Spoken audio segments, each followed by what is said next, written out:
ఒక దుర్గని ఏమని చెప్తారు? శక్తి స్వరూపం అంటారు. మనం ధ్యానంలో దేన్ని తీసుకుంటున్నాము? ఆ శక్తి స్వరూపాన్ని తీసుకుంటున్నాం మనం. ఆ శక్తి స్వరూపంగా మారిన ఎంతోమంది దేవుళ్ళ సమూహంగా కలిసి ఒక పశు సంహరణ కోసం మహేశ్వరుణ్ణి అక్కడ సంహరించడం కోసం దేవుళ్ళందరూ కలిసి శక్తి స్వరూపంగా మారారు. శక్తి స్వరూపంగా మారి ఆ యొక్క మహేశ్వరుణ్ణి సంహరించారు.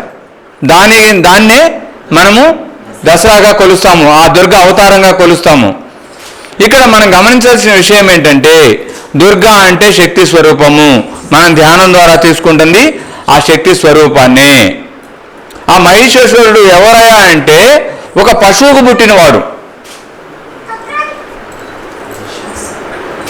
ఒక పశువుకు పుట్టినవాడు అంటే పశు లక్షణాలతో ఉన్నవాడు. దుర్గా ఆ శక్తి స్వరూపం దేన్ని సంహరించింది? పశు లక్షణాలని, పశుతత్వాన్ని సంహరించింది.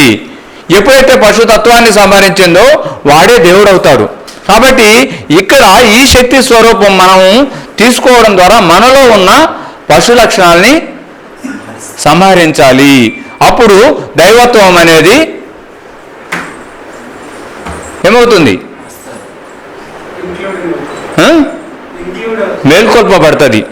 దైవత్వం అనేది బయటకు వస్తుంది. అప్పుడు వరకు ఆ పశు లక్షణాల వల్ల దైవత్వం అనేది తొక్కివేయబడుతుంది అక్కడ. ఎప్పుడైతే ఆ పశు లక్షణాలని మనం సంహరిస్తామో అక్కడ దైవత్వం అనేది వెలుగొందుతుంది.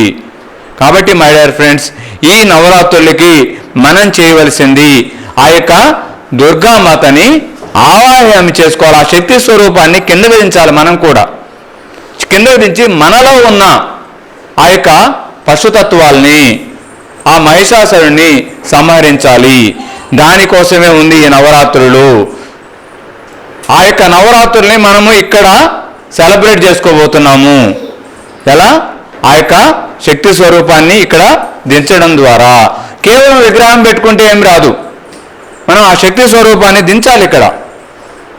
కాబట్టి ఎవరెవరైతే ఈ నవరాత్రుల్ని నిజంగా నవరాత్రులుగా సెలబ్రేట్ చేసుకోవాలనుకుంటారో, ఎవరైతే ఈ విజయదశమి సందర్భంగా నా జీవితాల్లో విజయం రావాలని కోరుకుంటారో వాళ్ళందరూ ఇక్కడికి రండి.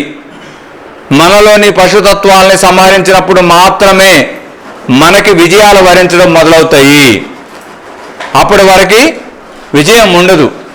కాబట్టి ఈ యొక్క కార్యక్రమానికి కూడా విజయభవాన్ని మనం నామకరణం చేసుకోవడం జరిగింది. కాబట్టి విజయం కావాలనుకున్న వాళ్ళందరూ ఇక్కడికి రండి. ఇక్కడ మరి సంధ్యమ ఆధ్వర్యంలో కంప్లీట్గా వాళ్ళకి కావాల్సిన ఫెసిలిటీస్, అకామిడేషన్ కూడా ఇక్కడ ఏర్పాటు చేయడం జరుగుతుంది. ఇతర ప్రాంతాల నుండి వచ్చిన వాళ్ళను కూడా, లేకపోతే మీరందరూ ఎవరైనా కూడా ఇక్కడ 9 రోజులు ఉండాలనుకుంటే ఇక్కడ అకామిడేషన్ ఉంటుంది.